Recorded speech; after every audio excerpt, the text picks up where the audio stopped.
Welcome, David. It's an honor to have you here. Congrats on the new album, Luck and Strange. Looks good. It looks pretty good, yeah. You look fantastic, yeah. I just want to thank you. I'm just a fan of you, and I'm also a fan of Syd Barrett, and thanks for everything you've done for Syd and for music in general. But I'm just a big fan. I can't wait to get into all this stuff. You put out this album. This is your 5th solo album? Yeah, I think something like that. Yeah. Something like that. Yeah, and you're getting 5-star reviews all across the board. People are loving this. That's what they tell me. Yeah. Do you, I know you probably don't care about reviews, but do you a little bit? Of course you do. You do. Yeah. You have to a little bit, right? You can't help having a look. It feels good. And raging at the ones that have given you 3 and said something dumb, you know. Yeah. You said that you think it's your best work since Dark Side of the Moon. I did, yeah. Yeah. Well, how'd you get that feeling? How'd you get that vibe? When we finished Dark Side, and there was a lot of crossfades and stuff between all the tracks. They had all to be done separately, and then they all have to be edited in the old days before Pro Tools. When it was finally finished, we sat down in the control room at Abbey Road, listened to it all the way through, and wow, I guess all of us had the feeling that it was something quite amazing that we got to. And at the same point on this album, I had a very similar feeling, which is why I said that, which might sound a little arrogant, but... no, I think you're... Hey, I mean, but you're allowed to... If anyone can say it, you can say it, please. To me, this is very special. But it is touching. But what's great is kind of a family affair here. Your wife and longtime collaborator, Polly Samson, wrote the lyrics. Your kids contributed. Yeah. They're singing as well. When did you realize that the whole family was going to be contributors? Well, Polly's been writing lyrics with me way back to the Division Bell, Pink Floyd album, '94. But during the lockdown whole thing, we started a little kind of fun thing, which we called the Von Trapped, because we were, you know...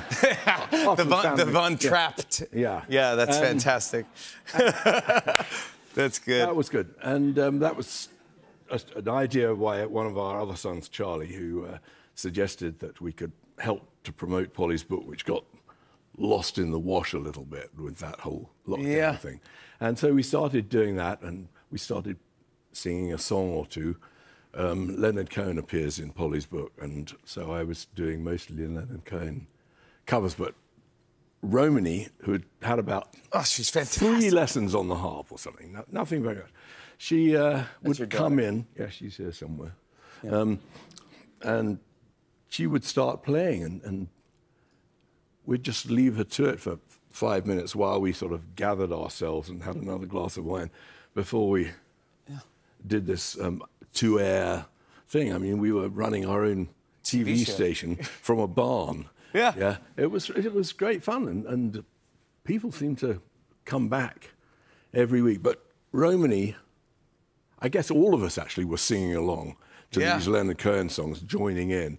But gradually, they all pulled out, because Romany's voice, just with mine, just was doing something special. It worked. That we felt had a magical thing to it. So it's sort of become quite obvious that... And then with the title track, Luck and Strange, this features the keyboardist, Richard Wright from Pink Floyd, who's the late, great Rick Wright. When did you record this with Richard? January 2007, believe it or not. He died in 2008. I'd just finished a tour.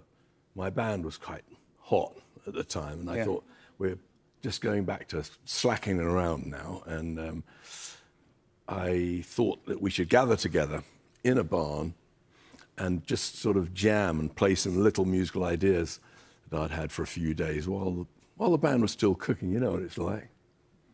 Yeah. Anyway, so that's what we did. And on the my big mistake was I forgot this was Britain and it was January, and we were in a barn.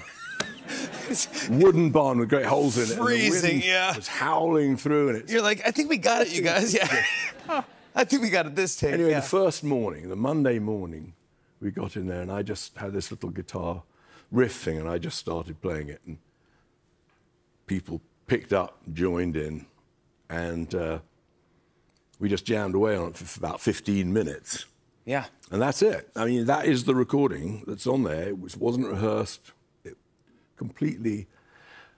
Then, obviously, with the wonderful technology we have these days, I could cut chunks out and create a bridge, create a chorus, and add those into the song. Is it easier now, or is it just as difficult as it was when you come up with, I mean, Pink Floyd? I mean, you go, you're playing stuff that's next level stuff, but you're cutting tape, and now it's digital, and you can go like, well, I can add that. Wait, hold on. You know, Romany just did a great, harp. I love the technology, Pro Tools, things like that. It's fun. It's a lifesaver. You knocked it out of the park with this one, with Luck and Strange. Congrats. Your career has been, gosh, over 60 years, and there's a lot of rumors. Sorry. That's what I heard. There's a lot of folklore, there's a lot of rumors out there about David Gilmour, and I was just wondering maybe if I can go over a couple of them, and you could tell me if they're true or not. We'll give it a whirl. Yeah. The song "Wish You Were Here" helped you quit smoking after you heard yourself coughing in the background of the song. I think like 26 seconds into it, you hear coughing, and that's you, and you quit smoking. Well, when I was... Let me digress a tiny bit. Yeah. When I was about 14, my dad said to me, son, if you get to 17, which is the legal age for driving in the UK, he said, and you're not smoking, I'll teach you to drive the car, and you can use it sometimes. I said, deal. Yeah. So 3 years went by. I got to 17. I went to my dad. I said, Dad, I'm 17. I still don't smoke. He said, yeah. And I said, car, lessons, driving? You remember? And he said, no. I don't know what you're talking about. No way. He didn't remember the deal? Didn't remember the way. And you might think that would send me immediately off to buy a packet. Yeah. But it didn't. I never smoked. You never smoked? No. I mean, no. I've said before that I've never really smoked. Mind you, when the internet comes along, you find that, because I told all my kids that's what had happened, and I'd cut them the same deal. Yeah. And I'd honour it. Yeah. So cut to the internet. Yeah, so cut to the internet, sorry. And one of my kids came up to me years later and had a picture of me, I think it was at a Nebworth concert, standing with Paul McCartney, and I had a great big joint in my hand. He said, Dad, you say you didn't smoke. What is that? Yeah. And you go, went, well, just take the car. Just take the car. Yeah, just take the car and go. Just don't tell anyone. Yeah.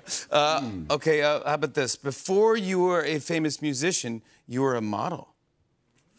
Well, that was my life's course, but I failed, I had to go for second best and be a musician. Yeah, yeah, you went for second, but did you model?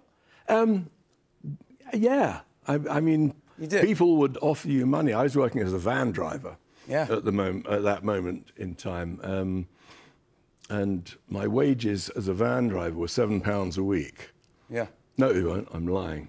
That was what I got when I first joined Pink Floyd. No, it's £15 a week. True story. But, I was getting £15 a week for driving a van 8 hours a day, and 1 day of modelling, and you get £50. So it's like... Hello. Do the math. I mean, come on. Let's go. I don't want to drive this van. I mean, these jobs didn't come flying along all the time. You had this stud driving a van around England, and you go, hey, come on. That's what I'm talking about. Come on. You got to take the money. Well, this is the money. It was a way of, building up my resources to buy a new guitar or something that I actually needed. Good for you. How about this? The Pink Floyd album Dark Side of the Moon was written to synchronize with the movie Wizard of Oz. Well, of course it was. Okay, there you go. You actually... No. It's...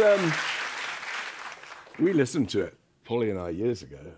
But there was no planning that out. There's no way. No. No, I mean, I only heard about it years later. Have you ever tried Someone said, you put the needle on, this is vinyl, you know. Yes. And on the third, and you know, you've got the film running somehow, and on the third roar of the MGM line, yes, you put the needle on for the beginning of Dark Side, and there's these strange synchronicities that happen. That have you ever tried it? Yeah. Well, now people have done the donkey work, the chore work, and added it. It's on the internet. On YouTube, you can watch bits of it. It's kind of amazing. And there are these strange coincidences. Wow. I'll call them coincidences. So maybe if you play this while you watch the movie Wicked. Yeah. Who knows? Who knows? We never know. Tonight you're performing a song, Dark and Velvet Nights, from the new album. Yeah. What usually comes first with you, the music or the lyrics? Yeah, the music is pretty well, nearly always the first thing. And do you hum it into your phone, or what do you just remember it? I hum it into my phone, yes. I have a phone. I mean, I think I've got 1,000 little tiny segments of music. I mean, sometimes they're 5 seconds long. Yeah. And sometimes they're just me holding it to the radio and saying, hey, that's a groove I might have a look at one day. But, yeah, eventually you listen through and throw 95% of them away and think, oh, well, that one's maybe got a tiny bit of... And so how'd you get the lyrics for that? This one, Dark and Velvet Nights, yes, actually, I can't say which came first. Actually, I think the words did come first, but they weren't for that song. They were a poem that Polly wrote for me for our wedding anniversary, either last year or the year before. We're not 100% certain.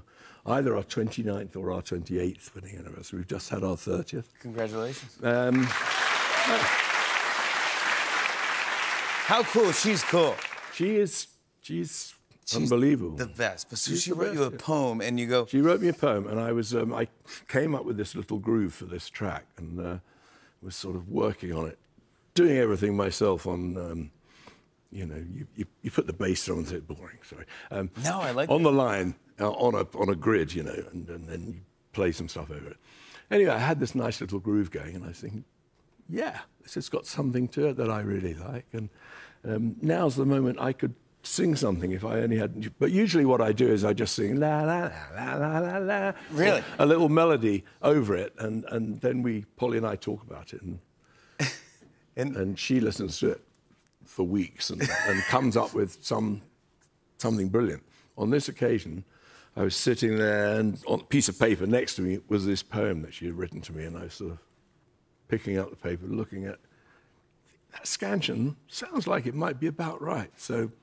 It just all worked out. So I just sang her poem to this track, and that is pretty much how it came out. A little bit of adjusting later on, but that's the magic of writing music right there. Yeah. That's the coolest.